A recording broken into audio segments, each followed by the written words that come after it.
Buenas tardes. Buenas tardes a quienes nos escuchan desde España y buenos días para quienes nos acompañan desde Iberoamérica. De nuevo, aprovecho esta oportunidad para enviar un saludo muy especial a todos nuestros compañeros y amigos de la Red Iberoamericana de Protección de Datos. Quiero darles a todos la bienvenida a este nuevo webinario que se enmarca dentro del ciclo de webinarios que, bajo el título Mujer y Ciencia, viene a dar respuesta a parte de los compromisos y objetivos suscritos por esta agencia en materia de responsabilidad social y sostenibilidad. Como todos ustedes saben, tenemos hoy la fortuna de contar con doña María López Escorial, profesora del IE Business School desde 2002 y consultora independiente, especializada en innovación social, principalmente el desarrollo de soluciones empresariales para combatir la pobreza y fomentar el emprendimiento social y los nuevos inclusivos. Antes de comenzar, quiero señalar que la dinámica del webinario será la siguiente. Primero, tendremos unas palabras introductorias enmarcando el tema que da título a este webinario. El título es Innovación, Protección de Datos y Transformación Social, Pobreza, Emprendimiento Social y Negocios Inclusivos, para presentar a doña María López Escorial. A continuación, la ponente expondrá este tema por un tiempo aproximado de 40 minutos, con flexibilidad, y al terminar comenzará un debate en el que trasladaremos a la ponente aquellas preguntas que se hayan suscitado entre la audiencia y que se hayan planteado a través del foro que tiene a su disposición. Por lo tanto, el acto tendrá una duración aproximada de unos 90 minutos. Al igual que en otros seminarios, les informo que este webinario será grabado y objeto de difusión en la página web de la agencia, así como en su intranet, así como en el resto de canales de difusión con los que cuenta esta agencia, fundamentalmente YouTube y Twitter. Déjenme introducir este seminario trasladándoles la palabra de la directora de la Agencia Española de Protección de Datos, doña Mar España, que por razones ajenas a su voluntad no puede acompañarnos en esta introducción, con lo que es tradicional. Aunque sí me ha pedido encarecidamente que transmita su agradecimiento personal a doña María López por esta ponencia y a los asistentes por atender este acto de la. Y sin más, les traslado estas palabras. La actual pandemia pues, ha sido un suceso que ha tenido distintos impactos directos y algunos impactos colaterales, tanto a nivel individual como desde el punto de vista de cómo entendemos nuestra sociedad. Esta nueva situación, por inesperada, está aflorando o haciendo evidentes problemas que se encontraban ocultos y soterrados. Y tomándolo desde el punto de vista más positivo, esto nos permite identificarlo, plantear soluciones y sacar lo mejor de estas nuevas circunstancias. En ese sentido y en particular, estamos siendo testigos del impacto en términos de desigualdad que este acontecimiento que estamos viviendo puede implicar para personas que se encuentran en riesgo de exclusión social. En ese aspecto hay que señalar que no existen personas vulnerables, sino personas que las circunstancias, los condicionantes sociales o culturales ponen en situación de vulnerabilidad. Por lo tanto, no se está planteando aquí una vulnerabilidad sobre un colectivo que nos es ajeno, distinto de nuestras propias circunstancias, sino que de dichas vulnerabilidades participamos todos. De esta forma, el hecho de gozar de una situación de bienestar se ha convertido en un bien prácticamente intangible. Por ejemplo, ya no es una garantía para el bienestar de una familia disponer de un trabajo. La volatilidad del empleo y la precariedad laboral suman dos factores de riesgo para el fomento de la desigualdad social, y en particular cuando a esa desigualdad se le suma la conocida desigualdad de sexo. Sin embargo, estos factores se ven aún más agravados cuando tampoco existe igualdad en los derechos de acceso a la red, o el derecho de acceso a la educación digital, o en el derecho a la seguridad digital. La pobreza tiene muchas aristas y un gran número de factores de riesgo que, en su conjunto, implican una desigualdad entre los ciudadanos y ciudadanos. El RGPD plantea la necesidad de que la tecnología sea neutra y no se convierta en una herramienta de discriminación o segregación social. La Ley Orgánica de Protección de Datos y Garantía de Derechos Digitales convierte en su artículo 80 esta necesidad en uno de los derechos digitales orientados, básicamente, a evitar la desigualdad y la discriminación de las personas. Igualdad y discriminación en el derecho de acceso a Internet, que se convierte en un bien jurídico que contribuye al desarrollo de la economía digital, que es, al mismo tiempo, otro de los objetivos que se definen en el propio RGPD.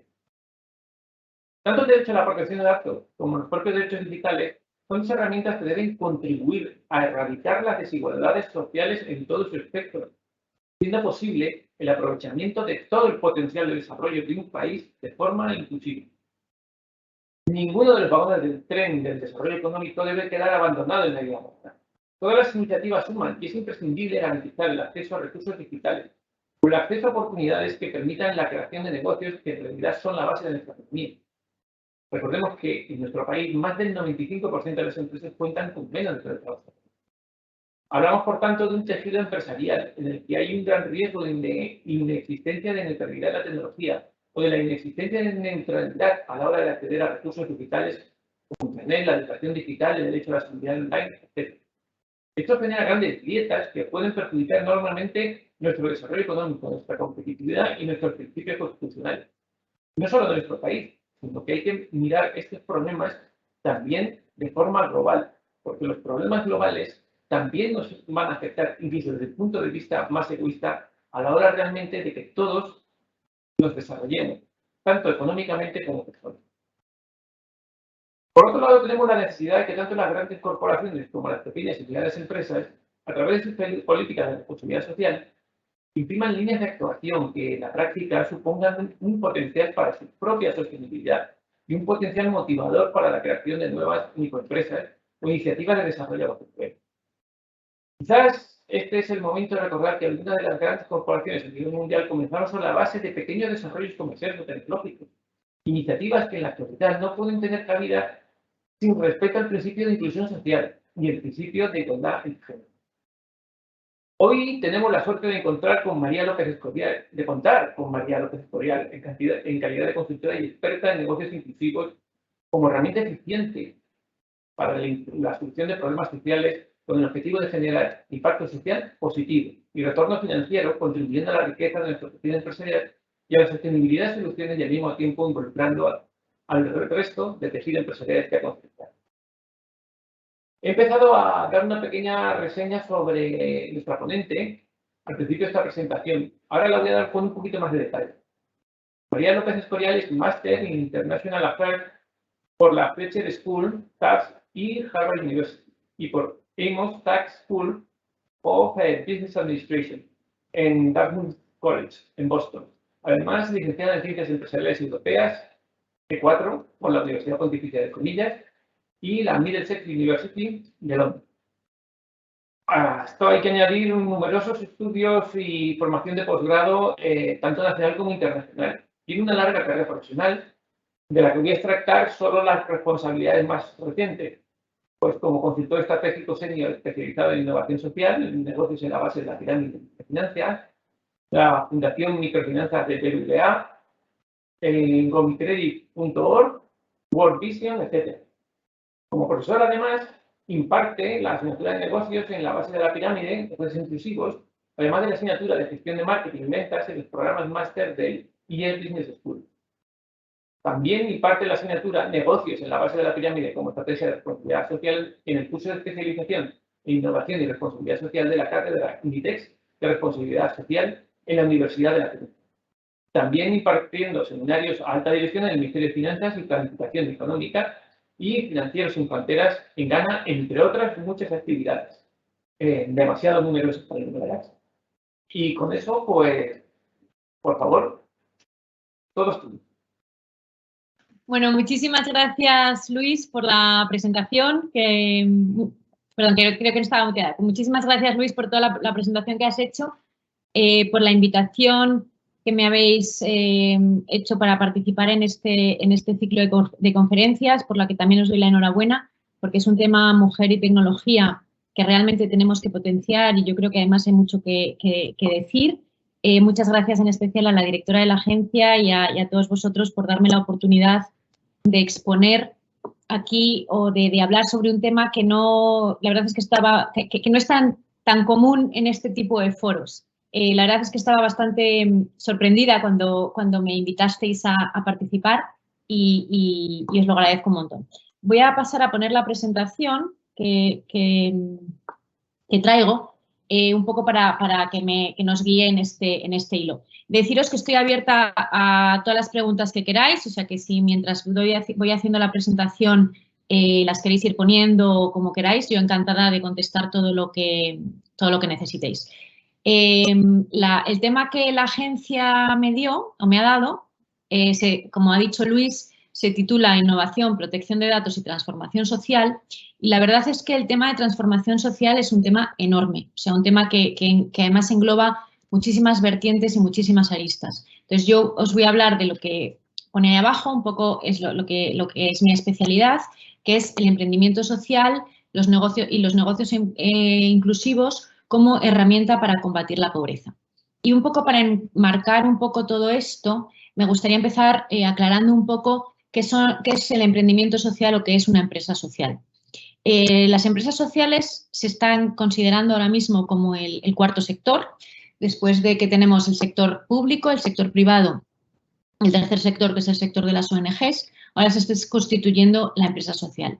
¿Qué es la empresa social? La empresa social es aquella empresa que utiliza los mecanismos de mercado, o sea, y la generación de beneficios para generar un impacto social o medioambiental. Esta generación de beneficios es un mero medio para la consecución de sus objetivos reales o sus objetivos principales, que es generar este impacto social o medioambiental con su actividad empresarial. Entonces, es una parte distinta a lo que se puede llamar la RSC, o la responsabilidad social corporativa, porque está embebido dentro de la actividad empresarial. Y ahora os pondré algunos ejemplos para que sepamos un poco de qué estamos hablando.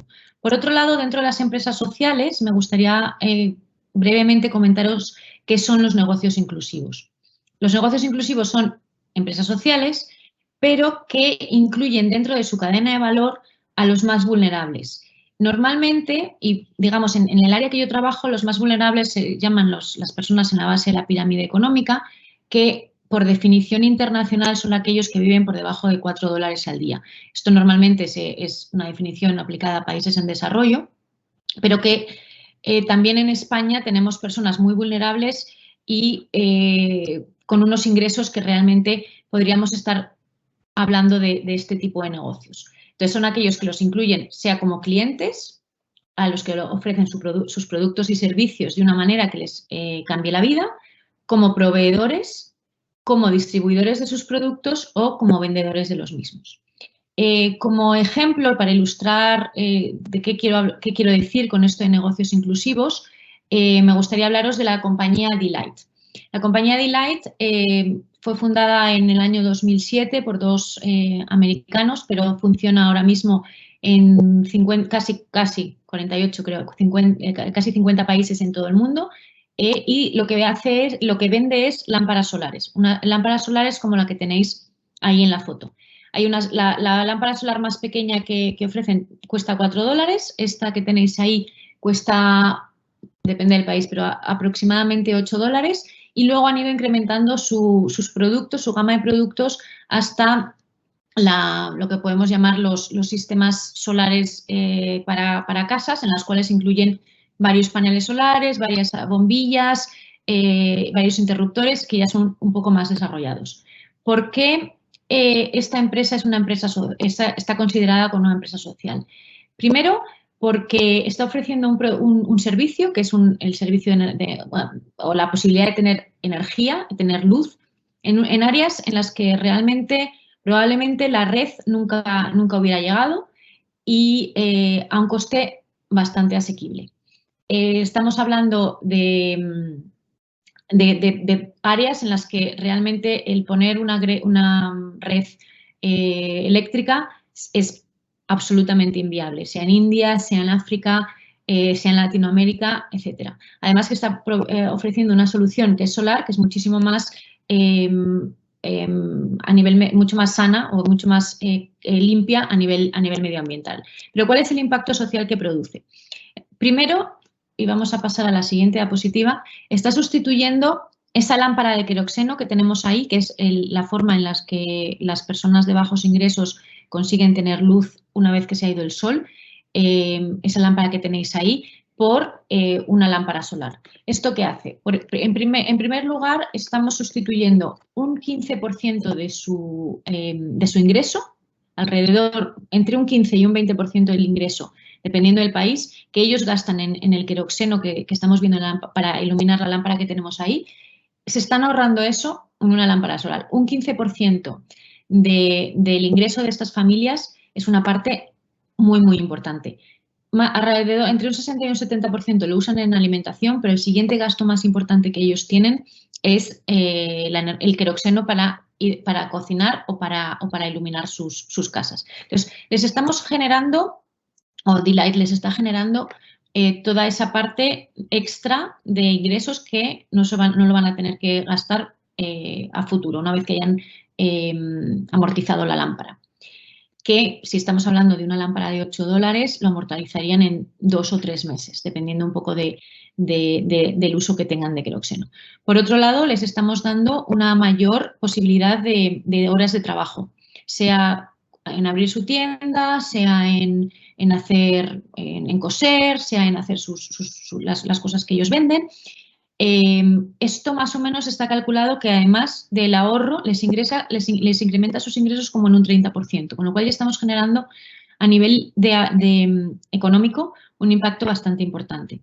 Por otro lado, los gases que emiten las lámparas de queroxeno son bastante nocivos, con lo cual muchas de las infecciones pulmonares que tienen todas estas personas vienen derivadas de esa causa, con lo cual tendrían una mejor salud y un gasto también en medicinas bastante menor y una posibilidad de estar muchísimo mejor a nivel de su vida. Les da mayor número de horas de estudio y con una calidad mucho mejor, porque si veis la diferencia que tenemos entre la luz que genera la tintineante llama que podemos generar con el queroxeno versus la luz que genera una lámpara solar, es impresionante. Es mucho más seguro porque las lámparas de queroxeno están produciendo bastantes incendios. Tienen la posibilidad de generar incendios en las casas que esta gente tiene y además proporciona seguridad a las mujeres cuando tienen que salir por la noche o digamos por la noche en horas oscuras, que si pensamos en los países en desarrollo, muchos de ellos se encuentran en la franja alrededor del trópico y se suelen anochecer a las 6 de la tarde, lo cual es una hora que es la que tenemos nosotros aquí ahora con el cambio de hora, que es una hora muy pronto en la que tú todavía puedes desarrollar muchas actividades. Entonces, realmente, el hecho de poderles proveer esta lámpara solar, que ellos se consideren como clientes, que eso también otra parte muy importante, que no les estamos dando les estamos ayudando, les estamos haciendo clientes que por el hecho de pagar su producto también tienen el derecho a pedir a la empresa que les responda con los productos que están pagando. Y el impacto, digamos, el impacto social que estamos generando a nivel económico, a nivel de salud y a nivel de educación es muy alto y el impacto medioambiental también. Si vemos, voy a pasar a la siguiente diapositiva, si vemos la diferencia que hay entre lo que están pagando estas personas y lo que podemos pagar nosotros, que es lo que se llama la tasa de pobreza, lo que podemos pagar nosotros y lo que pueden llegar a pagar ellos, dependiendo de la solución en la que se les pueda ofrecer, ellos, como os he dicho, gastan entre 3 y $6 al mes en queroxeno, estarían pagando $2 por kilovatio hora pasándose a la lámpara solar o a las estufas mejoradas, 60 céntimos si ya tienen la capacidad de comprar lo que os hablaba antes de un sistema solar para su casa, o sea, con varios, que es la tercera foto que tenéis ahí, con varios paneles, etcétera. Estarían pagando 10 céntimos, 20 céntimos por kilovatio hora con los sistemas comunitarios fuera de red. Este que tenéis ahí es una foto de un sistema en India que lo que hace es sacar energía de la gasificación de las cáscaras de arroz, que son unos grandes productores de arroz en esa zona de la India y tienen un grave problema de que si los dejamos en el campo emiten también un gas nocivo. Y lo que pagamos nosotros o los países desarrollados son 10 céntimos por kilovatio hora. La diferencia que se ha calculado, o sea, lo que se llama la tasa de pobreza, es que ellos están pagando alrededor de un 600% más por electricidad, por el sistema de electricidad que nosotros, que los países, digamos, esto es un estudio con los americanos, con lo cual que un americano medio, lo cual es impresionante. Entonces, el poderle ofrecer esta serie de soluciones, estamos generando todo el impacto social que os he contado antes, el impacto medioambiental y dándoles la posibilidad de que mejoren su vida. Una vez van ahorrando el dinero del queroxeno, es cuando pueden ir mejorando la solución energética a la que pueden acceder y van subiendo por esta escalera de acceso a la energía hasta si les ofrecen las mini-grids, que bueno, eso depende un poco del gobierno. Bueno, este es el ejemplo de D-Light, pero hay otros muchos ejemplos de los que podemos hablar, como pueden ser, ahí tenéis una foto de letrinas, bombas de agua, no me sale la palabra, potificadoras de agua y estufas mejoradas. Y otro sinfín de productos que ya se están ofreciendo a estas personas en estos países, no sin muchísimos problemas, porque realmente el trabajar con estas comunidades y en estas condiciones no es fácil, pero como veremos ahora, la tecnología, ya paso más al tema tecnológico, que es un poco de lo que hemos venido a hablar, les está ayudando también en este sentido. Entonces, antes de pasar a eso, la rentabilidad que están obteniendo esta gente por la inversión en estos productos, si hablamos de las estufas mejoradas, estamos hablando de un 5.500% de rentabilidad. Si estamos hablando de bombas de agua para regar los campos, de un 2.200%. Si hablamos de las potificadores de agua, es 400%. Las linternas solares, como la que hemos visto de D-Light, es un 150%, y los sistemas solares para las casas un 60%, lo que realmente es un retorno para el poco dinero que ellos tienen impresionante. Pero ¿qué nos estamos encontrando? Y antes de pasar a eso, es que la tecnología es clave también para que puedan acceder a este tipo de productos que a lo mejor una bomba de irrigación o una potificadora de agua no tienen realmente parte de tecnología, pero la tecnología está ayudando a que ellos puedan acceder a estos productos. Y está acelerando la lucha contra la pobreza de una manera espectacular. Y con ello, la protección de datos, que es un poco más el tema que venimos a hablar hoy, se vuelve imprescindible. Como os digo, la tecnología les está ayudando a tener acceso a productos clave. ¿Y cómo lo está realizando? Si os ponéis a pensar, una persona que vive por debajo de $4 al día o incluso $10 al día, es muy difícil que tenga $8 en el bolsillo para gastarse en comprar la lámpara solar. O sea, realmente no tienen ni siquiera los $8 para empezar a comprar esa lámpara. Entonces, lo que la tecnología está acercando es, y perdón que a veces me salen palabras en inglés, pues que doy clase en inglés y mi cabeza a veces no es, se me cruzan las palabras, así que si suelto algo en inglés me perdonáis, por favor. Entonces, lo que hacen es que en la lámpara solar meten un chip por la cual estas personas van a ir pagando la lámpara de acuerdo a su capacidad de pago. Si en el momento que tienen que pagar no pagan, ese chip lo que hace es que se apaga la lámpara y hasta que no completen este pago, no se la vuelven a habilitar para que la puedan usar, pero la pueden seguir teniendo en casa. Entonces, según van teniendo el dinero para pagar la lámpara, a través del teléfono y a través de un SMS con unos códigos, van haciendo esos pagos hasta que terminan de pagar la lámpara y ya tienen un código definitivo en que la lámpara es suya. Esto se está aplicando a, por ejemplo, en la foto que tenéis ahí abajo, que es de bombonas de gas. Estas personas tampoco tienen dinero para comprar una bombona de gas entera. Entonces, lo que hacen es tener este chip que a través del teléfono activan y pagan. Pues hoy quiero cocinar, tengo 50 céntimos, pues compro esos 50 céntimos, cocino y se me va restando de mi bombona de butano.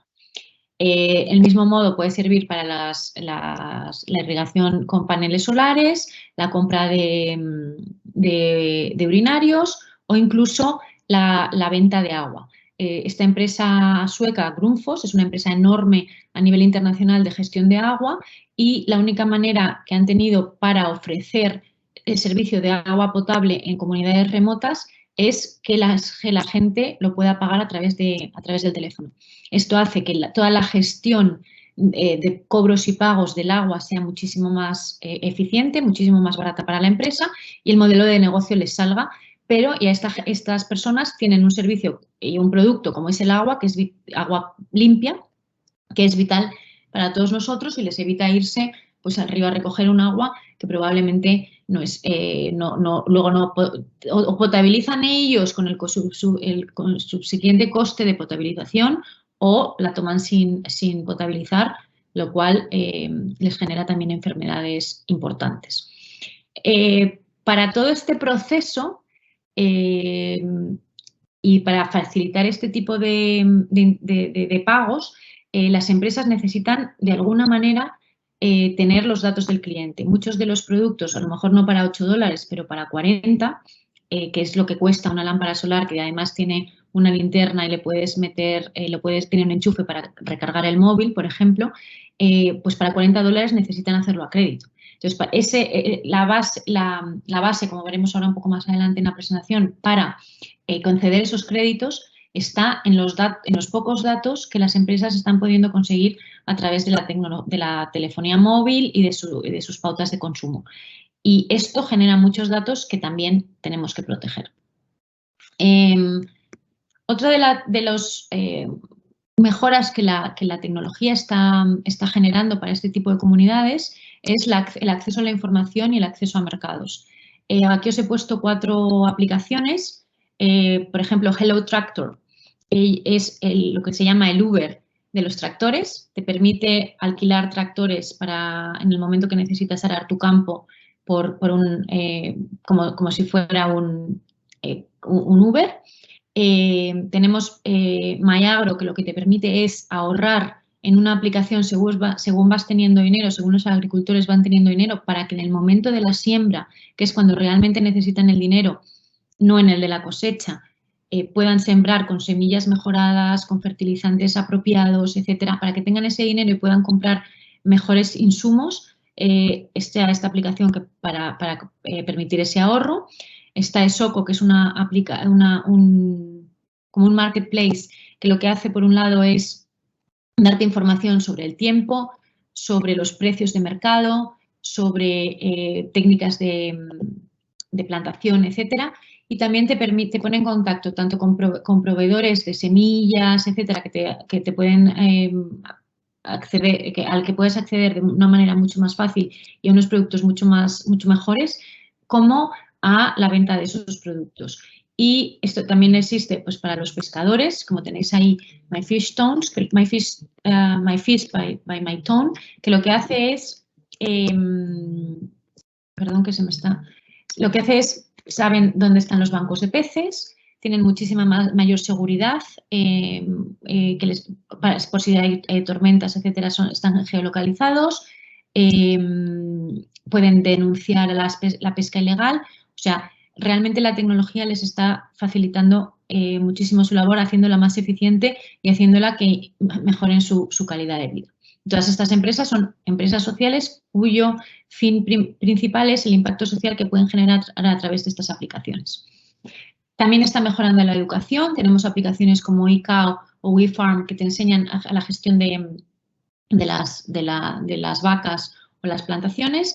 Y está Eneza Education, que es una aplicación keniata, que ya está en otros 2 países en África, que lo que tiene cargado es todo el sistema educativo de cada uno de los países, el sistema curricular, y los niños pueden estudiar, repasar las lecciones con un plan de datos mensual, con una cuota mensual, a través de preguntas enviadas por SMS, porque esa es otra de las cosas que tenéis que tener en cuenta, que muchos de los datos que estamos recogiendo de todas estas personas son no en smartphones, que también algunos, sino también en teléfonos todavía con tecnología 2G, pero que realmente están cambiando su vida.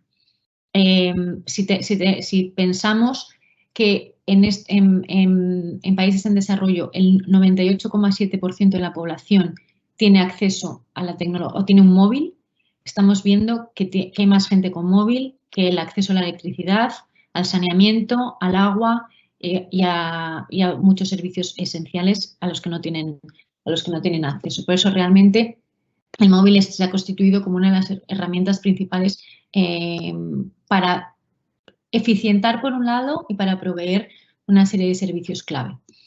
Esta es una empresa española, por eso me gusta también traerla, que ha conseguido identificar, porque realmente no nos damos cuenta, pero si no estamos identificados, si no tenemos un DNI, si no tenemos un número, no tenemos derecho a muchísimas cosas. No tenemos derecho a la educación, no tenemos derecho a la sanidad, no tenemos derecho a la mayoría de los servicios que podemos tener derecho. Entonces, realmente hay un montón de gente sin identificar y específicamente niños de la calle. Entonces, lo que han desarrollado es una aplicación que con la biometría y la tecnología palmar, o sea, que es la palma de la mano, es una de las cosas que menos cambia, y el iris de los niños, identificar a los niños y a través de eso, los niños que están en la calle, sobre todo en India, pero también en algunos países en África, a través de eso poder ofrecerles los servicios a los que tendrían derecho, sea por ONGs, sea acogerles en casas, etcétera. Y hay muchas veces que estos niños se trasladan y si tienes una base de datos de todos estos niños centralizada, es imposible darles un seguimiento y un acceso a todos esos servicios imprescindibles para ellos.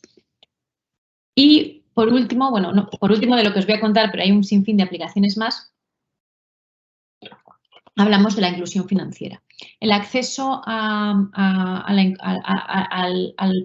créditos, pero también a ahorro y también a servicios financieros para estas poblaciones es clave. Pero como os podéis imaginar, la forma en la que nuestros bancos hacen la concesión de la concesión de créditos actualmente está basado en los datos que nosotros les vamos entregando, nuestra nómina, si tenemos una casa, si tenemos un coche, cuántos somos en la familia, etc. Toda esa información se la traemos a la oficina, ellos la analizan y deciden si nos conceden un crédito o no. Para estas poblaciones, primero, no existen todos esos datos, digamos, no les pueden dar, no tienen un contrato de la casa, no tienen una propiedad del suelo, probablemente su negocio no está regularizado, las pocas cosas que tienen las puedes registrar, pero probablemente es una televisión vieja si es que la tienen, un teléfono móvil de segunda generación y como muchísimo una nevera. Entonces, realmente, ¿en base a qué les puedes incluir financieramente? Pues hasta ahora, la inclusión financiera, por las microfinancieras, y yo, como os ha dicho Luis, trabajé en la Fundación Microfinanzas del BBVA, lo que se hace es ir a la casa de todas estas personas, analizar su negocio, aunque no esté formalizado, cuáles son los ingresos, cuáles son los gastos, con las pocas facturas, aunque sea a mano, que tengan de sus proveedores, ver un poco cómo están llevando el negocio y mirar también un poco cuáles son los gastos que tienen a nivel personal, el número de hijos, ingresos complementarios del otro miembro de la otra cabeza de familia, etcétera. Con todos estos datos se decide un poco cuál es la capacidad de pago que pueden tener, porque para ellos realmente que alguien les dé un crédito para comprar una nevera en la cual en vez de tener solo bebidas del tiempo puedan vender bebidas frías y otras cosas. Comprar un secador de pelo para poner una peluquería. Comprar una máquina de coser para poder coser a sus vecinos. Esto realmente es clave para que ellos puedan desarrollarse a nivel profesional. Entonces, van a las comunidades, recogen todos esos datos, preguntan al resto de la población o de la comunidad si son unas personas respetables o no, si pagan sus deudas con el resto o no, y con eso se concede el crédito. Pero se estaban buscando nuevas formas de conceder este tipo de créditos. Entonces, ¿qué está pasando? Por un lado, se empezó a recoger datos de parámetros psicométricos para la evaluación de riesgos y poder aumentar el número de créditos aprobados. Esto es una empresa, Yuhidi Kilimo, en África, que lo que ellos hacen es coger esos parámetros psicométricos y con el tema de evaluando el optimismo de la persona, de la actitud, el control que tiene sobre sí mismo, etcétera, pueden asumirlo a la disposición que esta persona podría tener a pagar y la capacidad de pago la estaban asimilando a lo que puede ser la inteligencia, la memoria, la capacidad de presupuestación, la perspicacia empresarial, etc. Esto es una forma de aumentar el número de créditos que puedes aprobar. ¿Qué está pasando también con la tecnología? Pues que están surgiendo otra serie de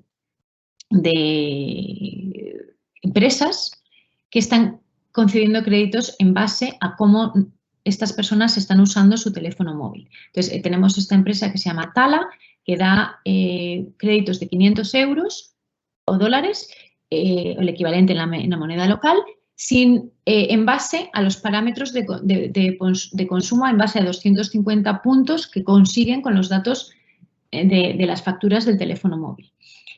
Por un lado, ellos cogen los datos del dispositivo, el tipo de dispositivo, el año del sistema operativo en el que están, y con eso les ayuda a evaluar la capacidad de endeudamiento, porque si tienes un teléfono más nuevo, quiere decir que probablemente tengas más capacidad de pago que uno más antiguo, aunque no siempre, pero bueno, por lo menos tienes más ingresos.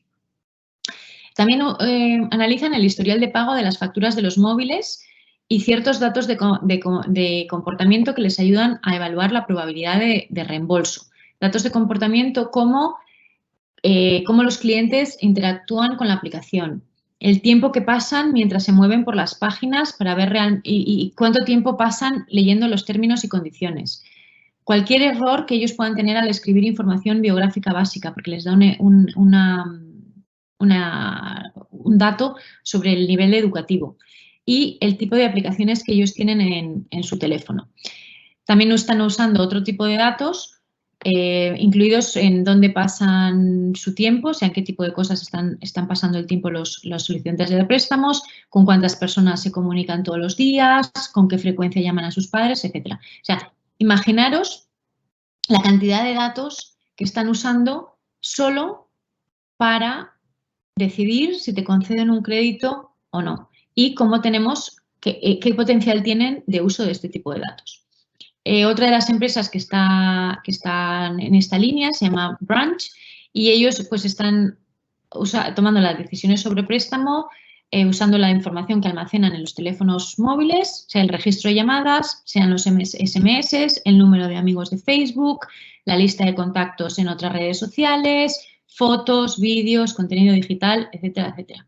Me imagino que las personas de la Agencia de Protección de Datos que estéis trabajando en temas de protección de datos, se os pueden estar poniendo los datos de punta con toda esta gestión de la información y la protección de datos. Entonces, realmente está claro que la protección de todos estos datos es clave, pero realmente el tema es si nos sirve la legislación actual como base para proteger a todos estos clientes. Entonces, realmente la cantidad de datos que todo esto está generando en una población que además es muy vulnerable es increíble. O sea, y realmente todo el uso de esta tecnología conlleva una necesaria regulación que, dadas las características de la población a la que nos dirigimos, tiene que ser muy cuidadosa. Ya en la industria microfinanciera hace unos cuantos años nos dimos cuenta de la importancia de la protección del consumidor, un consumidor tan indefenso como el que estamos hablando, y lanzaron el Smart Campaign.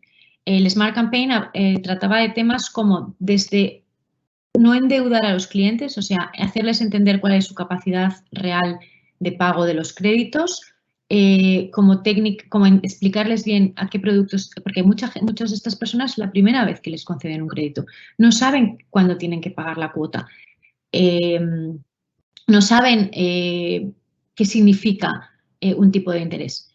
Y por otro lado, el tema de los recobros, o sea, ser lo suficientemente estricto, pero lo suficientemente educado con una serie de personas que son muy vulnerables a la hora del recobro de estos créditos. Entonces, el Smart Campaign también incluía una parte muy importante de la protección de datos a la hora de concesión de créditos de todos estos consumidores, pero realmente en este momento muchos países de verdad están considerando una legislación integral para proteger los datos de las personas y la privacidad de todos en estos sectores y servicios.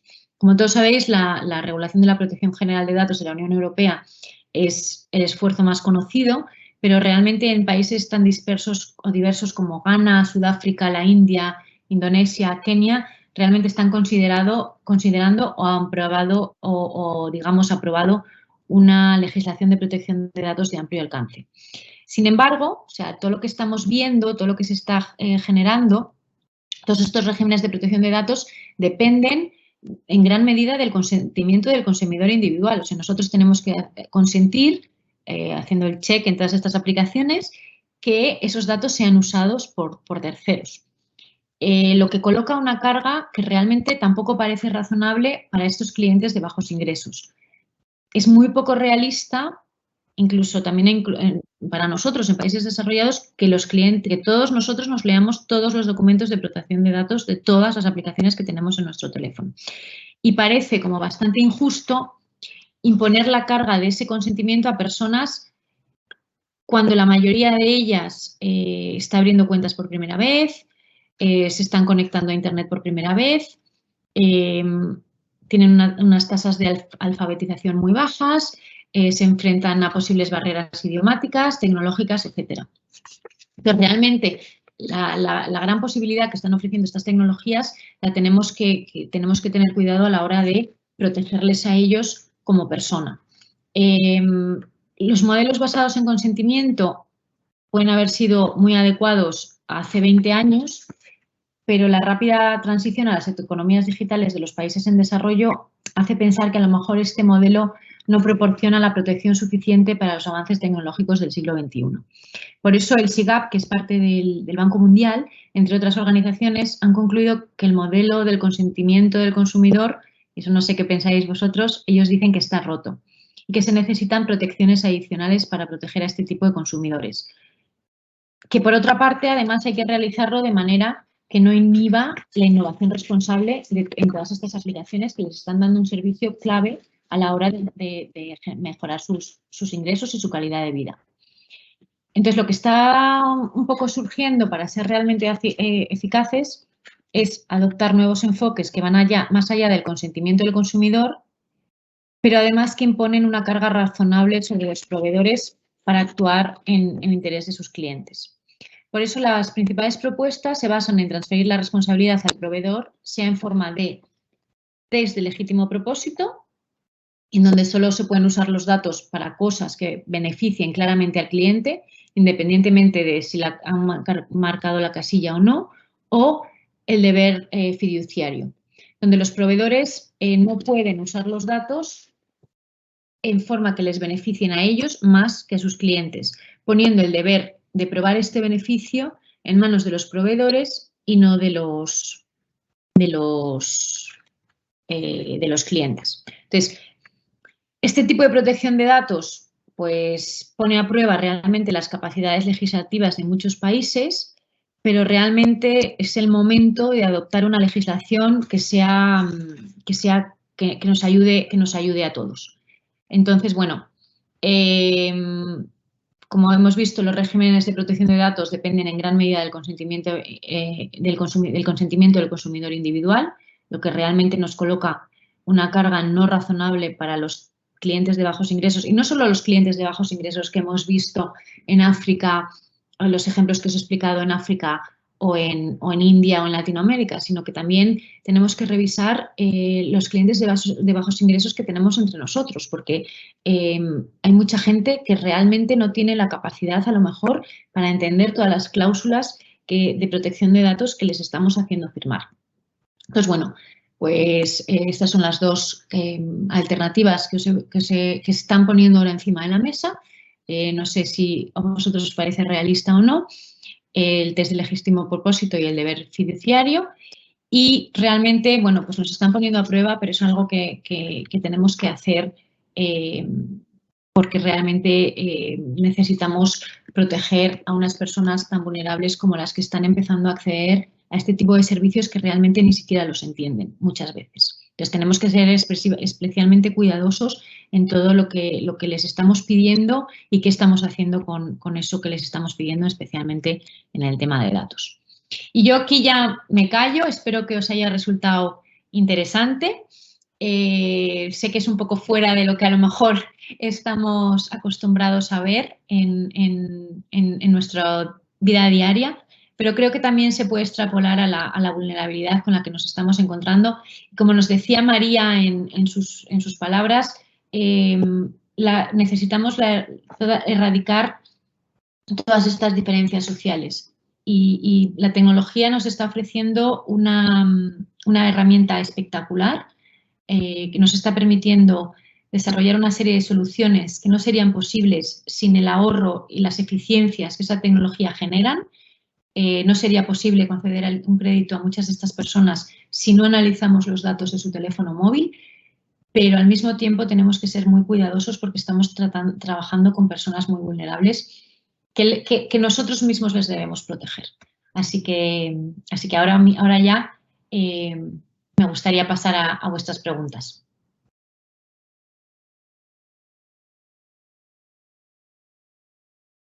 Muchísimas gracias, María. Ha sido una presentación, por lo menos para mí, bastante reveladora sobre una serie de circunstancias, una serie de aplicaciones y además un entorno que nos parece tan distinto al nuestro, al que estamos habitualmente, en el que habitualmente nos desenvolvemos y que además impacta precisamente por el tipo de soluciones y además el tipo de necesidades que se tienen en países que parecen que son muy distintos al nuestro.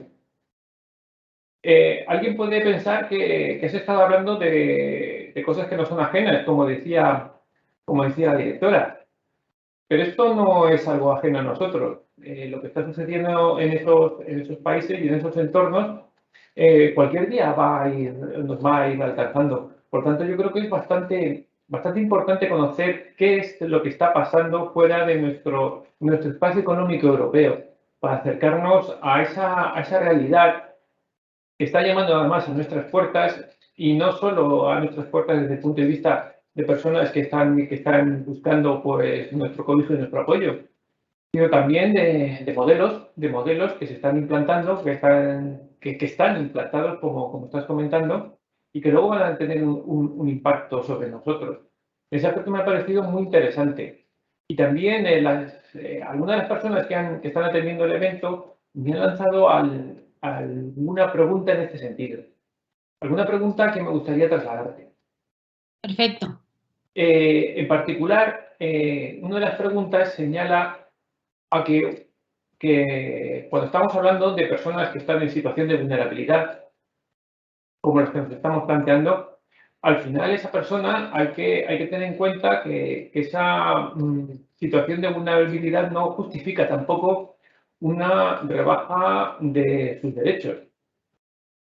El que sus derechos ahora mismo no estén protegidos no quiere decir que no tenga derecho, por ejemplo, a un trabajo digno, a seguridad, a sanidad, a igualdad, a no discriminación por razón de sexo, en definitiva.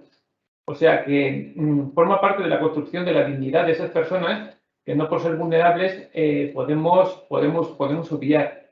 Y entonces ahí, en ese aspecto, precisamente estas empresas sociales, estas empresas del cuarto sector, pues también necesitan tener soporte. Por supuesto, hay unas necesidades que pueden ser más inmediatas, pero también es necesario construir un entorno sostenible y a largo plazo.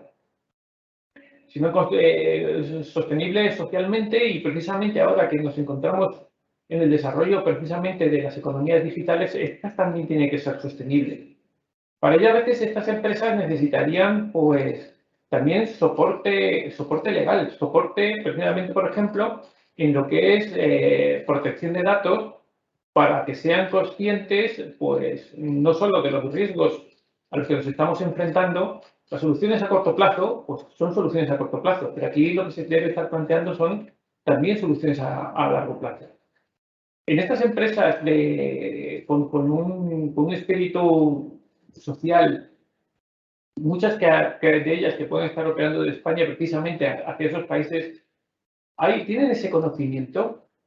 ¿Tienen alguna manera de acceder al conocimiento de lo que supone que supone la protección de datos, más allá de lo que todo el mundo conoce, sino precisamente cómo hacerla de una forma eficaz, eficiente y garantizando precisamente esa protección de derechos fundamentales, porque al que también, por muy vulnerable que seas, tú también tienes derecho. Y si no tienes la formación suficiente, ¿cuáles serían las necesidades que se tendrían que cubrir en esas empresas?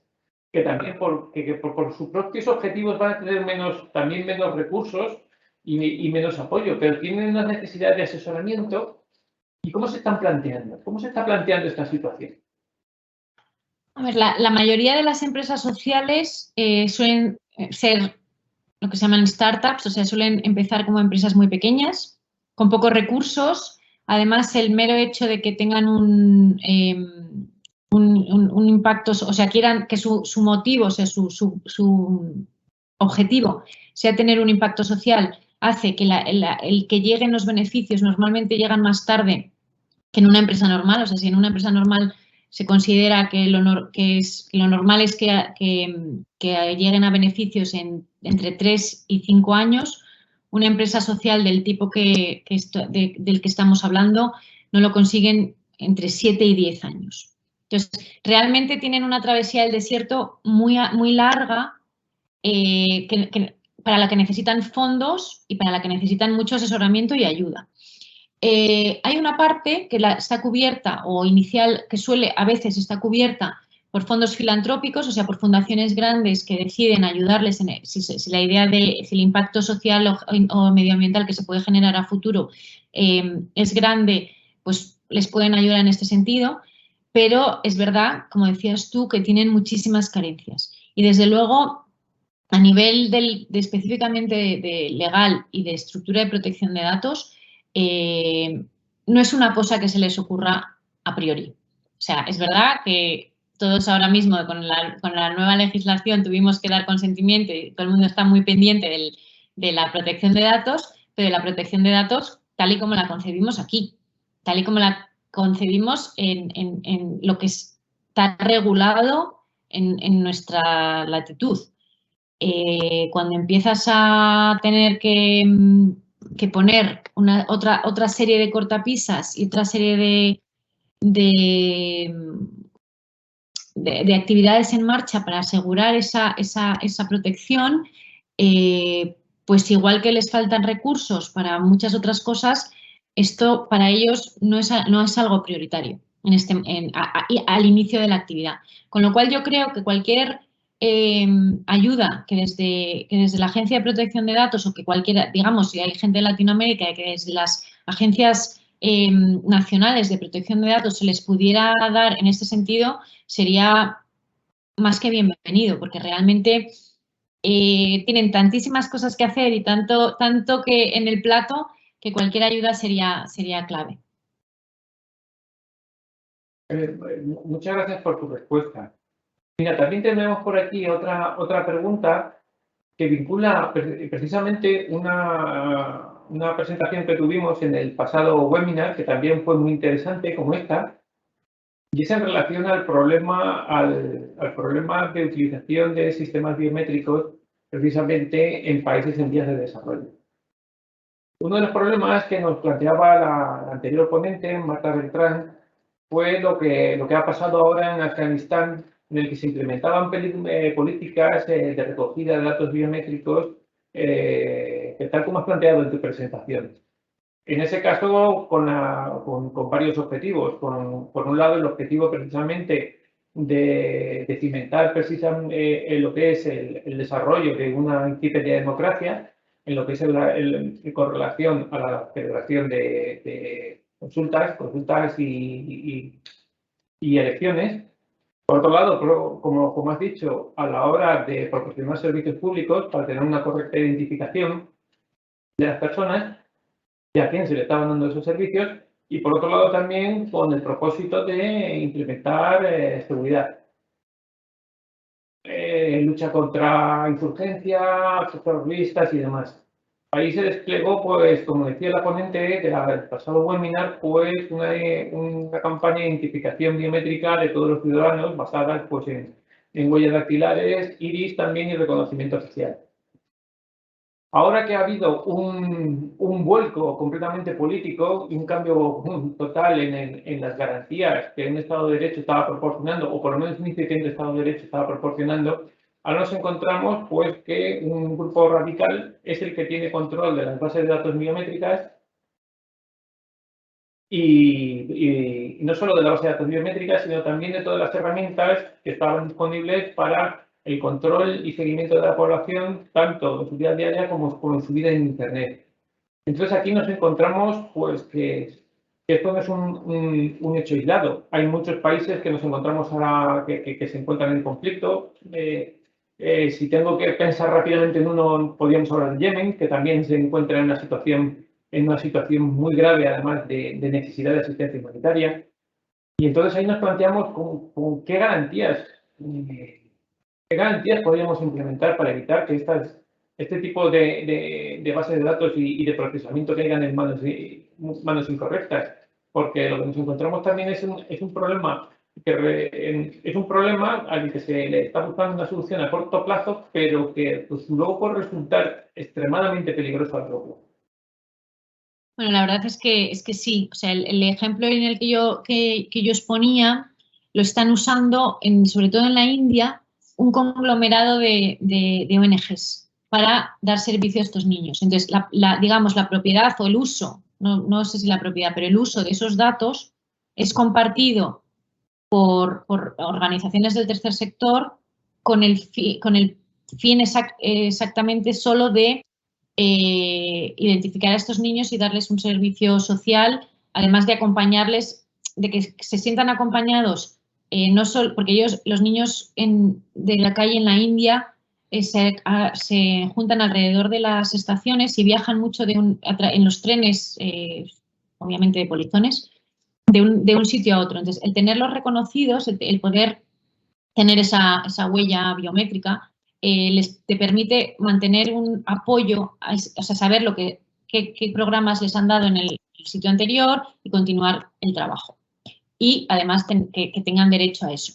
Entonces, lo bueno de eso es que lo está siendo usado por un conglomerado de organizaciones no gubernamentales, que yo creo que es una mayor garantía a que la tengan solo organizaciones privadas o solo organizaciones gubernamentales, sino que yo creo que si al final conseguimos que se hagan conglomerados, creo que la protección, o sea, conglomerados alrededor de un mismo fin, creo que la protección de estas personas, que es verdad que además pues en Afganistán es impresionante que lo que ha pasado, estén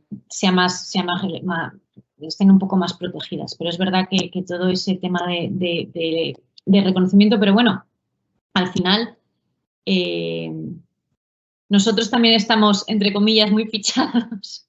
Lo que pasa es que no tenemos el problema de tener el régimen complicado como en Afganistán. Muchas gracias, María. Hay otra pregunta más o menos en el mismo sentido. Porque cuando hablamos de países en vías de desarrollo o que están en una situación de grandes crisis, normalmente estamos hablando en países donde existen grandes tensiones de tipo racial. Has hablado de la India, donde hay unas tensiones tremendas entre hindúes y musulmanes que han derivado de conflictos periódicos. Hace poco recuerdo precisamente, y hablando precisamente de lo que es la libertad digital, que se había establecido un cierre digital completamente sobre Cachemira. La parte de Cachemira que pertenece a la India en relación precisamente a ayudar completamente digitalmente a toda la población musulmana que estaba allí residiendo. Pero, por ejemplo, en países muy cerca y además con una configuración parecida de problemas sociales como es Myanmar, que ahora, por ejemplo, ha habido una persecución sistemática pues, de una minoría, la minoría rohingya, donde ha habido ahí también muchos problemas. Esto se vincula como retrocediendo a los años 90, cuando tuvimos el tremendo conflicto en Ruanda, entre los Tutsis y los Hutus, en el que precisamente se recogían en los carnets de identidad, pues precisamente ¿cuál era tu raza? hay ejemplos en que se pueden ver cómo los carnet de identidad tenían subrayados si tú eras Tutsi, si tú eras Hutu o si tú eras alguna otra cosa. O sea que luego en un momento dado se utilizó para producir un genocidio que se produjo en esos años 90. Pero claro, ahora estamos hablando de adquirir una grandísima cantidad de datos que precisamente va a permitir perfilar e identificar racialmente o religiosamente a muchas personas también en un marco precisamente donde estos datos que nosotros consideramos categorías sensibles de datos, pero allí son todavía más sensibles, porque ahí te pueden costar la vida de una forma inmediata. ¿Hasta qué punto se es consciente en estas entidades que están utilizando estos datos de esos riesgos que existen?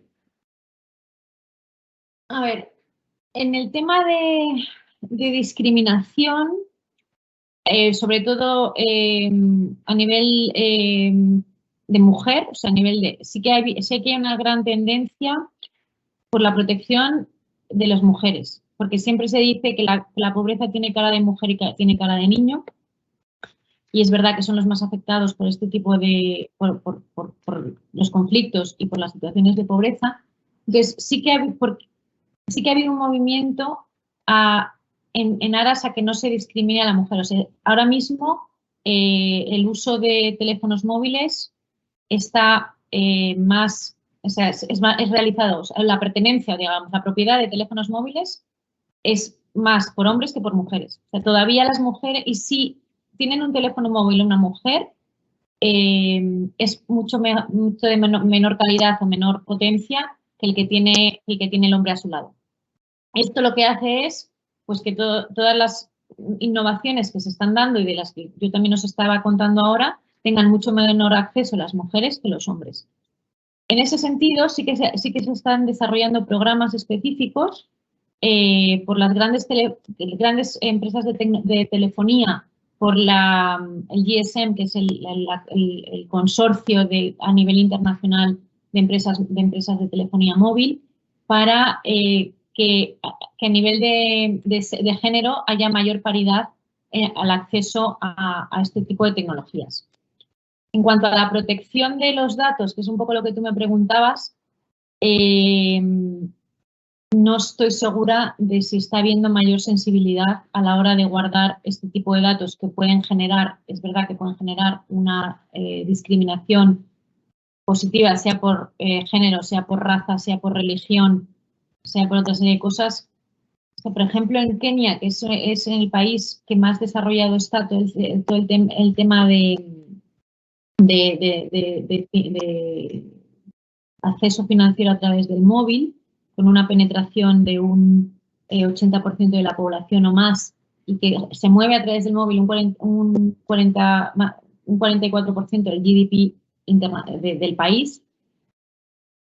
Yo creo que ahí sí que tienen por ejemplo, al estar tan desarrollados, sí que tienen una buena protección, pero también en Kenia no hay tantísimo, bueno, a ver, el problema de género sí que existe, pero no hay otros problemas como puede ser de raza o de religión, con lo cual, pues en ese sentido no te puedo contestar. Yo no lo he leído, o sea, no lo he oído, pero no sé, no estoy segura.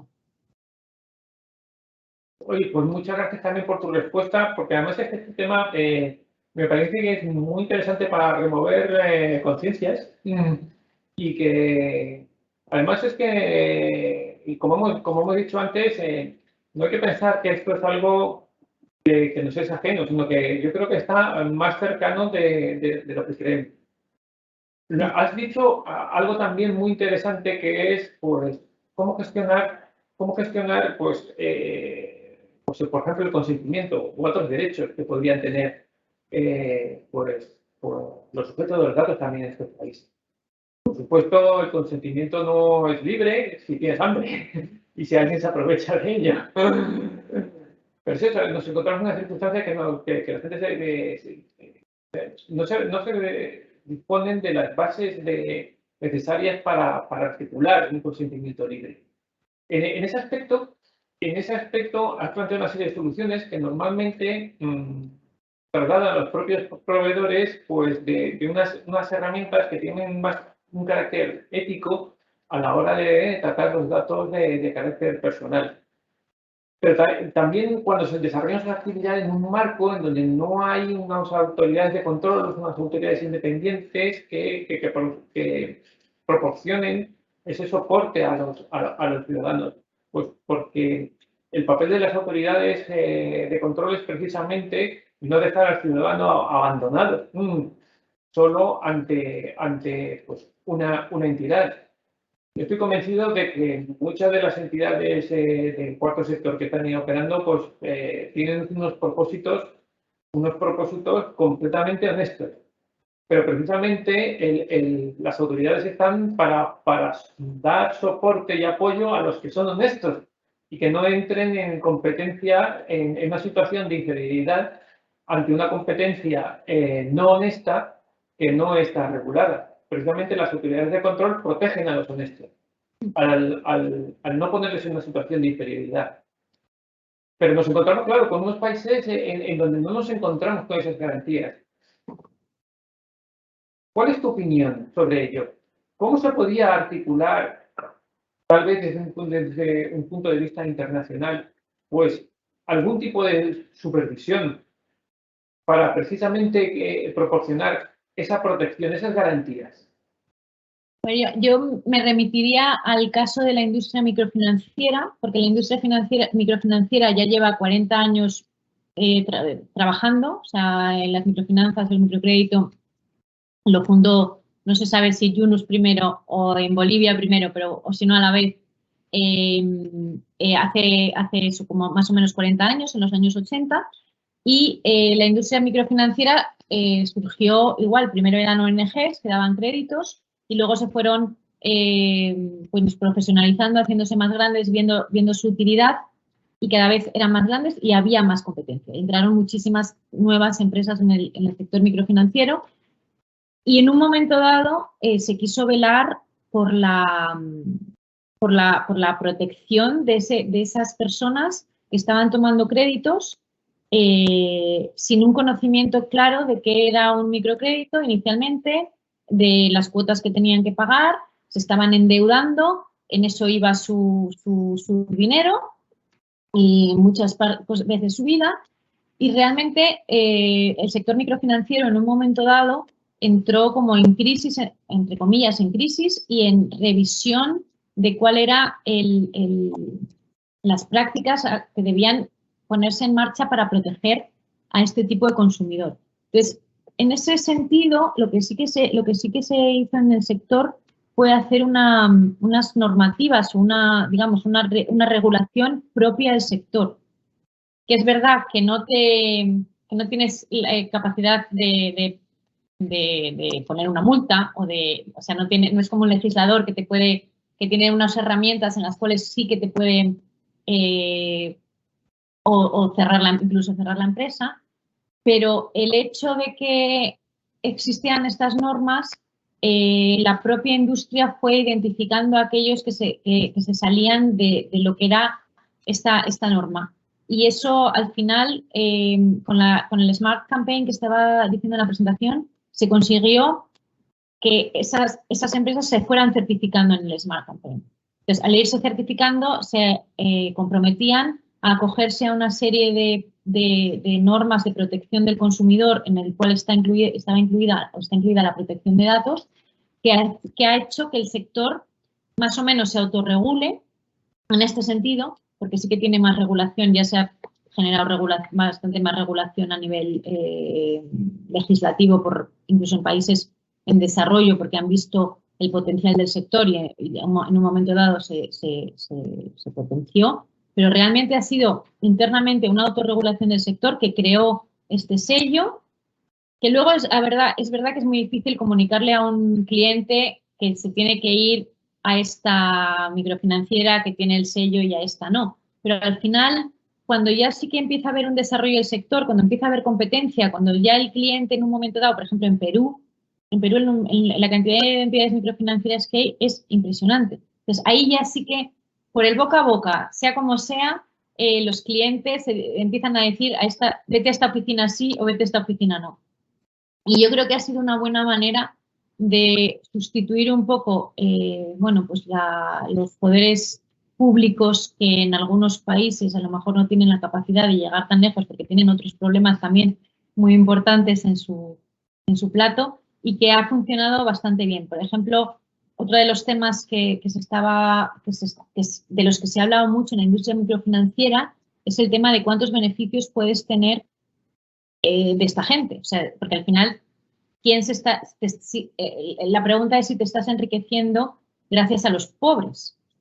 Pero si tú no tienes unos beneficios como empresa y unos beneficios adecuados, no vas a poder seguir operando, no les vas a poder seguir ofreciendo estos servicios, con lo cual ellos no van a poder tener este beneficio. Entonces, ahí hay un balance entre lo que tú puedes ganar y lo que les puedes cobrar a ellos.